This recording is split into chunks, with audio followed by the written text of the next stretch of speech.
The American claim is by the right of our manifest destiny to overspread and possess the whole continent which Providence has given us. Manifest destiny is a very complicated set of concepts that have deep roots in American history before the 1840s. The term was coined by John L.O. Sullivan, newspaper publisher, and it was meant to convey the sense that the United States was destined by God, by Providence, to expand from sea to shining sea, to coin a phrase. It's a kind of variation in a theme that's been going on in U.S. history since the beginning. We know that the Puritans went to Massachusetts because they wanted to create a city on the hill. They had this missionary impulse. It's present in the founding of the Republic. So it's a variation on the theme of mission in American history. You cannot look at Manifest Destiny without recognizing it had extremely dark sides as well. There were very strong taints of racism, of ethnocentrism, of imperialism even. And when the policies came to pass from rhetoric and kind of politicking to policy, with the coming of the Mexican War and beyond, you started to see the really dark side of Manifest Destiny as well.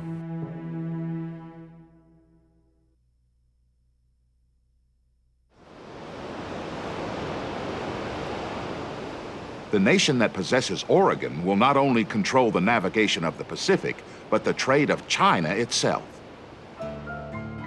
In 1844, James K. Polk was elected president on a platform that asserted U.S. rights to Texas and Oregon. In seeking to settle the Oregon question, President Polk and his supporters claimed America's right to the Oregon Territory to the 54th parallel on the southern border of Alaska. Although much of this region was uninhabited and under British control, the 54th parallel became a rallying point for the expansionist cause. The American attitude toward the British was summed up in the popular slogan, 54-40 or fight. 54-40 or fight referred to this latitude line that is basically, if you look at a map of Canada, it would be midway from the Arctic Circle down to what is now the American-Canadian border. Well, that was a pretty bold, brash thing to say, but it makes for good politics. And so the phrase 54-40 or fight, in other words, the British give us the land, the border at 54-40, or we fight. Back in 1818, the United States and Britain had agreed to joint occupancy of the Oregon Territory. And for 25 years, both countries had maintained a peaceful coexistence. As late as 1841, there were no more than several hundred American settlers in Oregon. But over the next few years, all that would change. In the mid-1840s, Americans traveled west in droves over the Oregon Trail.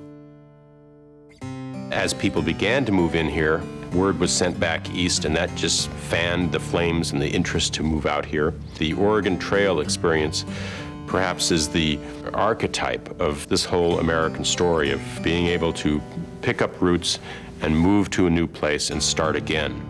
And this was a theme that was hammered home again and again in the media, in newspapers, people going around to camp meetings and giving speeches, really pounding away at this theme, let's move west. Most of the settlers migrating to Oregon were farmers, but Eastern commercial interests were also keen on acquiring Oregon for its access to the Pacific Ocean. However, when rapturous reports of the bounty and beauty of California began to reach the east, attention was suddenly drawn further south. With its world-class harbor at San Francisco and its rich and fertile farmland, California soon became the object of expansionist desires. Afraid that pressure to give up Oregon might spur the British to vie for California, some Americans began to moderate their demands for the 54th parallel. We must surrender a slice of Oregon if we would secure a slice of California. Tensions between Mexico and the U.S. were already high. Fearful of a war on two fronts, Polk chose peace with Great Britain. He offered to divide Oregon along the 49th parallel. With the resolution of the Oregon boundary dispute in June of 1846, Polk and the nation could turn their full attention to the conflict with their neighbor to the south.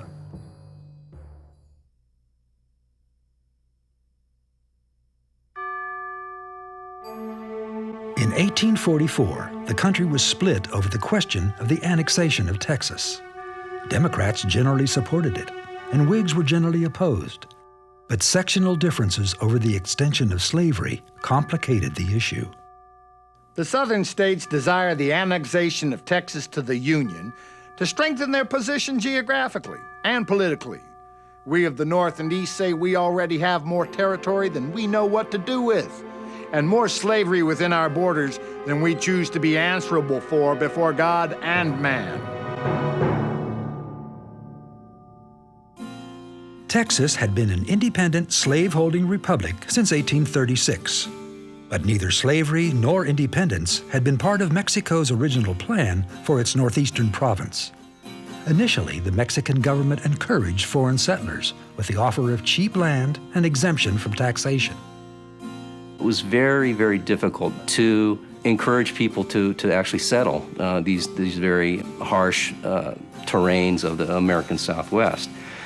As a consequence, the Mexican Congress passed a law, which seems the height of folly in hindsight, that they would invite American and other settlers to come in under exclusive land grants offered by the Mexican government to settle Texas in particular.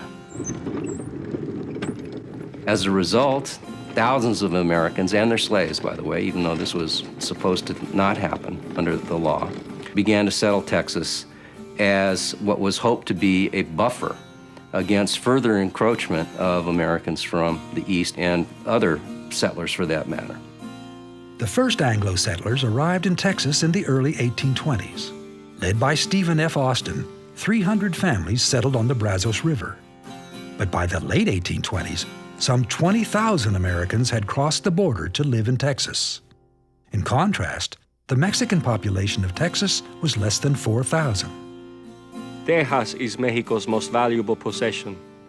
I pray God that our neglect will not lead to the loss of such a precious part of our territory. In 1829, the Mexican government realizes that perhaps they did the wrong thing. So, first of all, what they do is that the president frees the slaves. The Texans are able to keep their slaves by signing them up for long-term work contracts as indentured servants. So they don't really lose their slaves.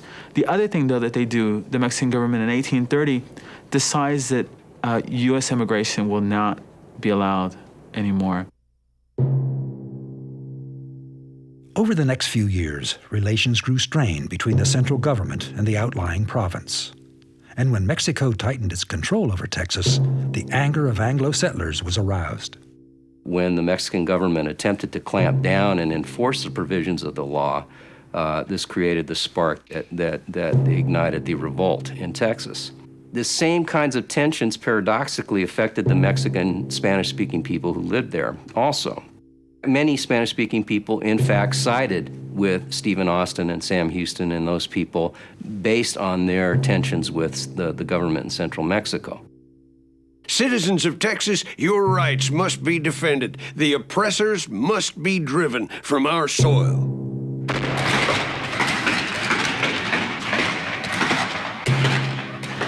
The Texans' battle for independence was short but bloody.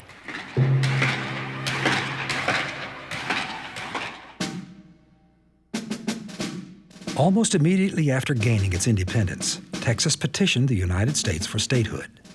For the next 8 years, Congress debated whether to add Texas to the Union. Divisions over the expansion of slavery prevented a decision. But in 1844, alarmed by the growing relationship between Texas and Great Britain, President John Tyler pushed hard for annexation. The election in November of the expansionist James K. Polk provided further impetus. The following spring, only days before Polk's inauguration, Congress passed a joint resolution inviting Texas into the Union. On December 29, 1845, Texas officially became the 28th of the United States and the 15th slave state. By that time, war with Mexico was imminent.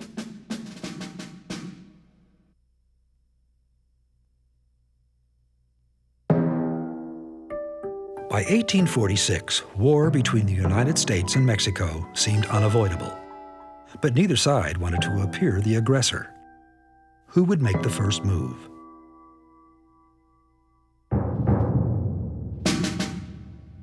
President Polk provokes a war with Mexico by sending troops into what most people claim is disputed territory, and that's the territory between the Nueces River and the Rio Grande River.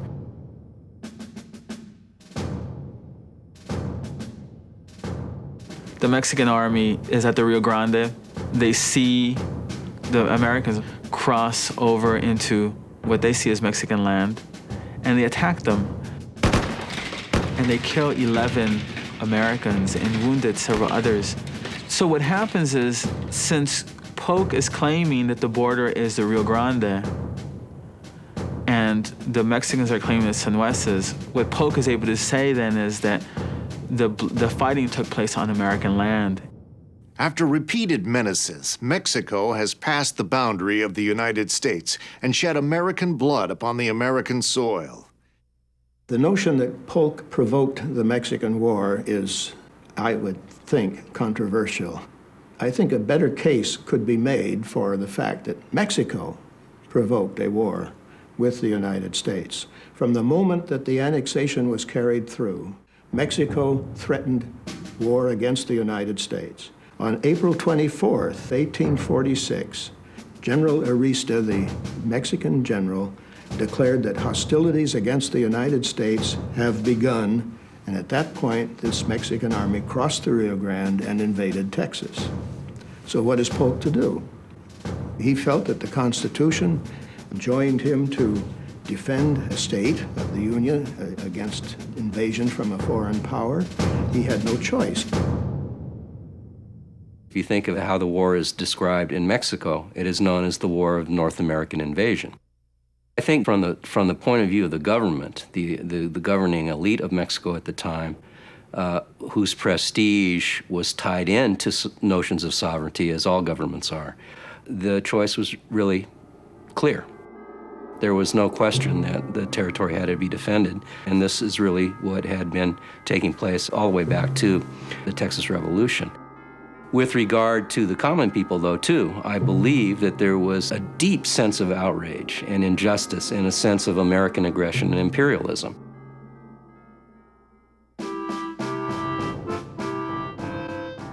In the U.S., war fever ran high, particularly in the South. The Mexican War was known to people throughout the United States in a better way than any episode had ever been known before. And they took a considerable amount of pride in the achievements of the armies and the Navy, because to them it meant that a democracy, a republic with a democratic form of government, was fighting a military dictatorship and winning. Not all Americans were in favor of the war. This war is waged against an unoffending people, without just or adequate cause, for the purposes of conquest, with a design to extend slavery, in violation of the Constitution. I will not bathe my hands in the blood of the people of Mexico. Several key individuals oppose the war. Henry David Thoreau opposes the war, in fact writes on civil disobedience because of this. The other person who opposes the war is going to be Ralph Waldo Emerson. The United States will conquer Mexico, but it will be as the man who swallows the arsenic, which brings him down in turn. Mexico will poison us.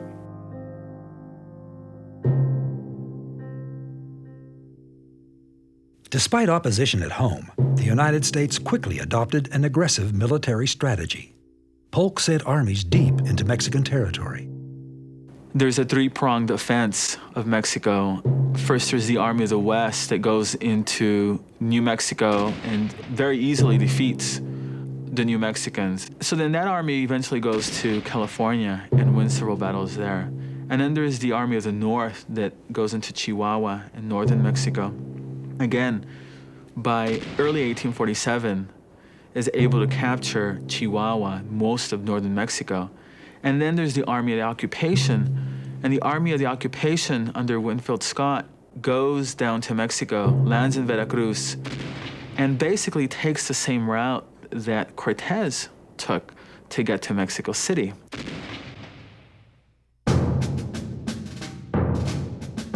The United States had a much better organized military, much better equipped, much better staffed, much better led.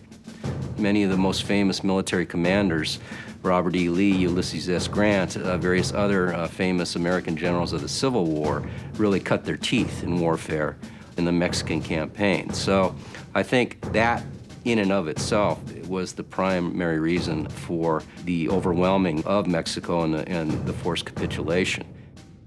Again, however, internal divisions politically in Mexico made it very difficult to govern. If it was difficult to govern in peacetime, which in fact it was, the first 20, 25 years of the Mexican Republic, the tensions of war, the draining of the treasury, the very difficult challenges made by communications over mountainous and desert terrain, it just was an impossible situation ultimately. When Mexico City surrendered on September 14, 1847, the war was over. The following year, with the Treaty of Guadalupe Hidalgo, the United States consolidated its transcontinental empire. Mexico had to accept that Texas was a state in the Union, but the Treaty of Guadalupe Hidalgo provided for the acquisition of California and New Mexico. For example, that whole southwestern area, how many states there are in that area now become part of the United States. First of all, the treaty makes Mexico relinquish that land. But more importantly, I think, the way I see it, Article 9 is really important in that treaty, because Article 9 is going to make the Mexicans living in those conquered lands going to make them U.S. citizens. According to the provisions of the treaty, all those Mexicans who, quote, elected to stay in the conquered territories after 1 year of the signing of the treaty were deemed to be American citizens with all the rights and responsibilities attached to that status. Native Americans obviously did not have this status at this time. African Americans obviously did not have this status at this time, even in the case of freed slaves. So this was actually a tremendous boon to those people who chose to remain.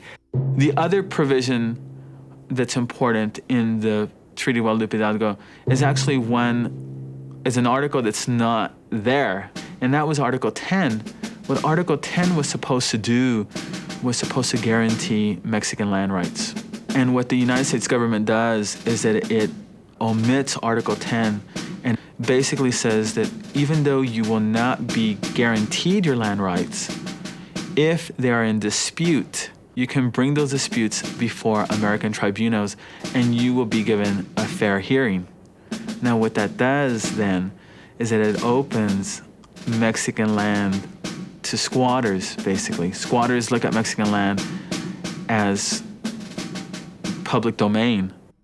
The cost of litigation just to defend land titles in Texas, in New Mexico, in California was so onerous that oftentimes Mexican landholders had to parcel out some of their land in payment to their attorneys and to other people just to meet the growing legal costs that they face. So eventually, whether hook or by crook, it wasn't a case always of Mexicans being swindled out of their land, but eventually the landholding base of the Mexican elites was chipped away over the next 10, 20 years.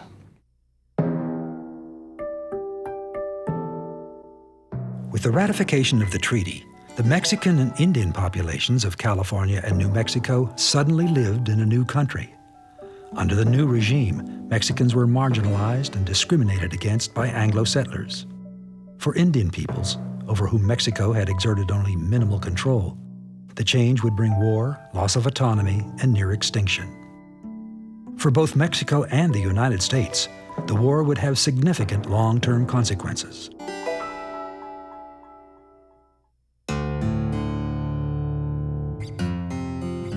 The longer-term effects of the war for Mexico were going to be that Mexico's growth, and I mean really economic growth and development is going to be stunted because of this.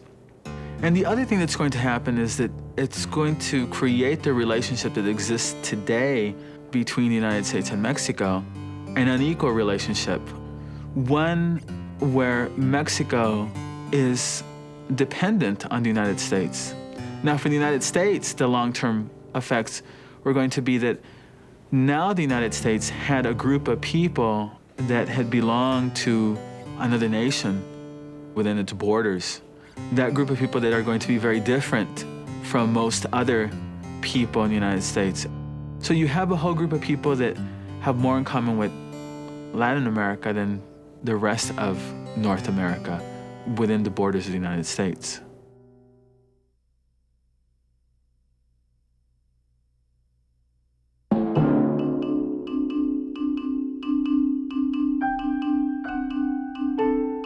With its victory in the U.S.-Mexican War, it seemed to many Americans that a manifest destiny had indeed been achieved. The first half of the century had brought unprecedented material progress, new movements for social progress, and now Providence had removed every obstacle to American dominance in the Western Hemisphere. The idea of freedom undergoes a lot of change and development in the early national period. Territorial expansion sort of helps to develop this idea. Because of the association of American destiny with the worldwide progress of freedom, this helps to create this idea of what we call manifest destiny. That is that the Americans have basically a right to take over the continent, and that those who are in the way are sort of obstacles to freedom. They're not just people who want to hang on to their land. They're people who are standing in the way of freedom and therefore can be pushed aside. For Native Americans, the American notion of manifest destiny was disastrous. By 1848, the challenges facing Indian people are much different. They are being overwhelmed by a white frontier that is rapidly enclosing them. The real difficulty by 1848 is maintaining any sort of hegemony and independence, any sort of self-control, trying to defend what little homeland is left from whites. And I think it's a very difficult thing. It's the idea of remaining completely independent is pretty well gone. For Mexicans who became Americans after the war, a new identity began to emerge. Remember, this was the kind of zone of contact of many different frontiers: the Indian frontier, the Hispanic frontier, the American frontier. People were far distant from the centers of power at the time, and I think this first generation of Mexican Americans probably didn't really change all that much in terms of their orientation. They continued to practice their customs. They continued to speak Spanish almost exclusively. They continued to eat their food and to raise their children in the Catholic faith. And this made them fundamentally different from the English-speaking Protestant Americans who were coming in. And so I think it was only in juxtaposition, it was only in terms of new people rubbing up against indigenous people that you began to see the sharpening of lines of identity and a different crystallization of people's sense of identity over time. But this took some time to develop after the war in 1848. With the market revolution and the expansion of voting rights in the first half of the 19th century, freedom came to mean more than mere absence of bondage. It meant free labor, universal suffrage, and democracy. When white males achieved this kind of freedom, other groups began to demand it for themselves. Abolitionists and women's rights activists gave new meaning to the ideal of American freedom. For African Americans, they were committed in philosophical ways to freedom, certainly.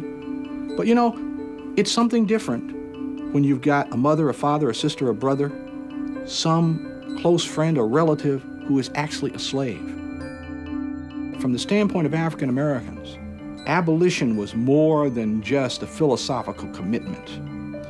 And they took their emotional and heartfelt concerns about this institution and the need to abolish this institution into the integrated abolition movement. They insisted that freedom must be colorblind. They went back to the rhetoric of the revolution of freedom being a universal entitlement, a birthright. And it's really their concept of freedom that we adhere to today, that anybody born in the United States is a citizen of the United States, entitled to the same rights as anyone else. Similarly, the women's movement challenged this very powerful ideology which distinguished between the public world of men and the private sphere for women. 1848 is the year of one of the great documents of American history, the Declaration of Sentiments that Elizabeth Cady Stanton drafts for a grand meeting at Seneca Falls. And that document still resonates richly in our lives. We still have something to learn from it. It's quite amazing that it is articulated in 1848 and that so many people at the time think it's the common sense of the matter, which suggests that it didn't come out of the clear blue sky, that it didn't come from nowhere, that it came out of a generation of experience. The women's movement insisted, no, women have a right to public freedom, political freedom, economic freedom, the same opportunities for freedom as men. So they also, in the long run, will redraw the boundaries of what freedom is and who's entitled to it.